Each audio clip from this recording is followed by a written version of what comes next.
How's it going, guys? I'm Chase Lee, reporting for DallasMoviescreens.com, and I got another movie to review for you guys, and that would be Risen. Now, you know, what happens when you take a religious type of movie and you kind of spin it on its head a little bit and focus on a non-believer instead of a believer and see it through the eyes of someone that doesn't necessarily believe in the Bible and all that stuff? Well, that's what this movie is, so I found it kind of interesting. So let's get real and break this down. Now, I got to be honest with you guys. I am not a humongous fan of religious films. Not to say that there aren't some good ones, but the vast majority of them are very hollow, just terrible filmmaking, and they don't feel like anything. They just feel like this cheap vessel that was delivered to the audience. And I hate producers of most religious films because they pander to the audience that enjoys them the most, but they take advantage of you guys. And I don't like that at all, because I'm not really religious, and so I'm not the target audience. But I do appreciate a good story and the way it's told, and I think this one did just that. So let's begin. So the directing and the writing. Now, it's directed by Kevin Reynolds, and you're probably thinking, who is that guy? Well, I looked up his filmography, and he's done films such as Robin Hood, Prince of Thieves, Waterworld, and The Count of Monte Cristo. And it's like, okay, this guy's got a pretty diverse catalog, and I just looked that up 20 minutes ago. But what I really appreciated about the way this was structured story-wise and the way it was written and the way it was directed was that we focused on Joseph Fiennes' character, Clavius, right? Or Clavius. Something like that. He is a Roman leader, but he does not believe in Jesus. He does not believe in this, this mystical being that people keep talking about and stuff. He thinks it's fake. He doesn't understand why he has a following, why he's so powerful in Jerusalem and stuff. And so he's, he has orders to crucify him and stuff. It's the whole bit of where Jesus gets crucified, but this story focuses on the resurrection and the aftermath after that. So what happens is Jesus is crucified in this movie, and he awakens from the tomb and he leaves. And so Clavius, I'm sorry, I forgot the name, but anyways, he tries to search for the truth, and he starts questioning people that know of the Nazareth. Is that what he said? Like I said, I don't go to church, but he asked people that where is this guy at? There's no way he just got up. He was dead when I saw him. And all of his disciples and stuff, say it's he's the chosen one. He is a miracle, and he said he would come back, and he came back. And like I said, I really appreciate the story aspect of this movie the most, because Joseph Fiennes' character has the biggest character arc in the entire thing. I'm not going to tell you whether he believes at the end or not. But what I will tell you is it does change his perspective on humanity. Because we, as people on this earth, we ask these questions all the time. Why are we here? What is our purpose? And we don't know all the answers to life. And that's what Jesus meant to these people back in the day. It was a sign of hope and a sign of goodwill and stuff. Because even though I'm not religious, my stance on just being a part of the human race is be a good person. That's all you got to do. Just have a good moral compass and be a good person. That's it.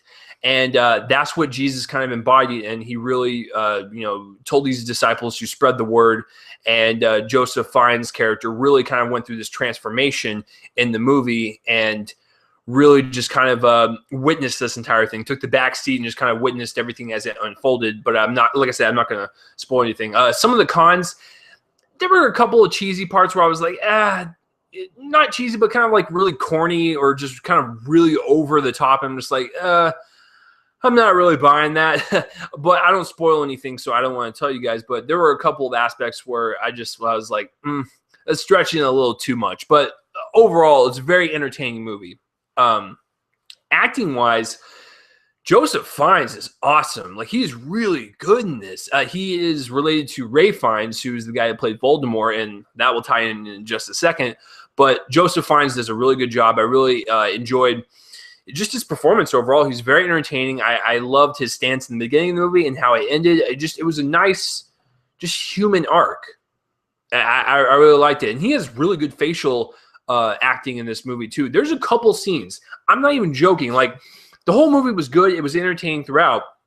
But there were a few scenes, particularly when he's confronting one of the guards that was supposedly guarding the tomb before Jesus left. It was a pretty powerful scene of,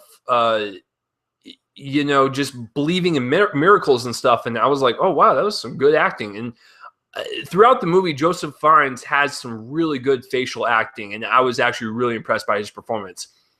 Everyone else was fine. It wasn't like a movie where I was like, oh, man, that was some Oscar-calibrated performances. But Joseph Fiennes was the one that carried the movie. Now, Tom Felton is in the movie as well. He plays Malfoy in Harry Potter, so you see the connection there. And he was fine. The guy that played basically like the Roman emperor, I think, he was fine. All the supporting cast was fine, except for the guy that was in that wine bar area with Joseph Fiennes. He was really good. Maybe the woman that played Mary Magdalene, I guess, she was fine. But everyone else was just, it was whatever. I will say this. In my years of watching religious movies, this has got to be the most accurate depiction of what Jesus actually looked like back in the day when he was recorded, in the Bible. He is actually an Arab Jew in this one. He's got some color on him, because I've always hated the fact that Hollywood loves to make Jesus look like he walked out of a Hollister ad, and he just like has these like long brown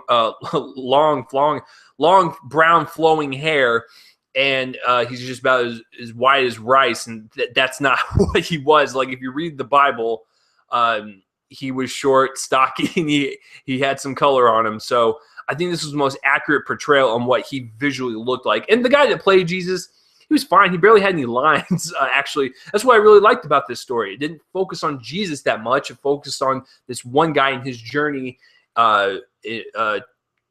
answer life's greatest questions, I guess. And that's what I appreciated. Cinematography-wise, it was good for the most part. It was actually better than most religious movies, because, like I said, most of them are just really cheap, and I don't like them at all. But this one was shot really well. I really liked most of the sets during night.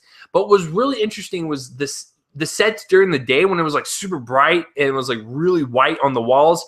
It looked like a fake set. So other than that, I liked everything else. Like, there was a couple shots I was like, ooh, that's pretty good. It's actually very intriguing. So the cinematography was very good overall, except for the daytime scenes just felt a little fake to me.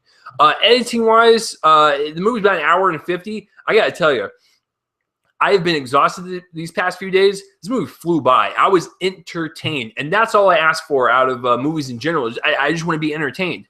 And I was from start to finish. And I took my mom to see this movie, and she goes to church and everything, and she actually liked this movie as well. She said it flew by and everything, so we both agreed that it had a nice pace to it.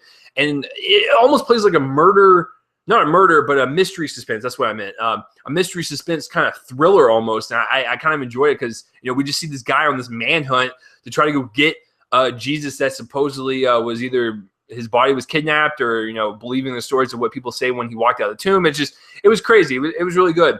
At the beginning, though, it was kind of rough. I would say like the first 10, 15 minutes, it was kind of rough. But then after once Jesus escaped the tomb and he was on this manhunt to go get him, I was hooked. I was like, for some weird reason, it kind of clicked for me. I was like, okay, yeah, yes.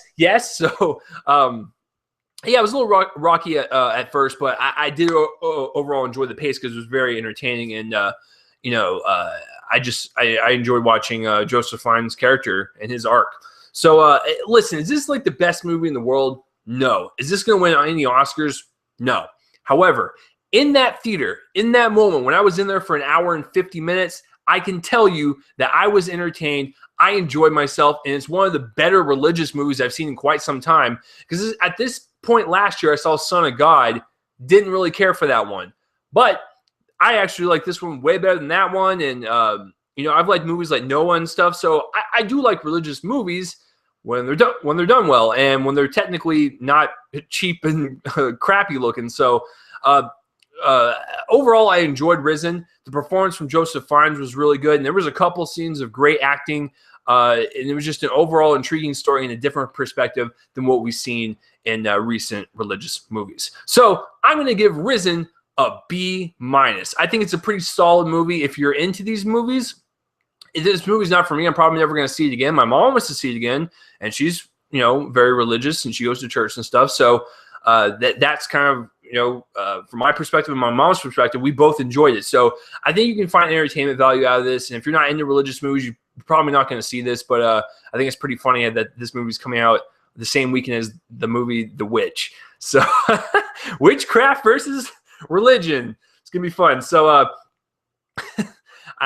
oh man, it's gonna be very interesting. So yeah, that will do it for this movie review, guys. I'm Chase Lee, reporting for DallasMovieScreenings.com. Check out that right here in the lower third. Go to that website, you'll find all my stuff, and my Twitter is @RealChaseLee, also right there.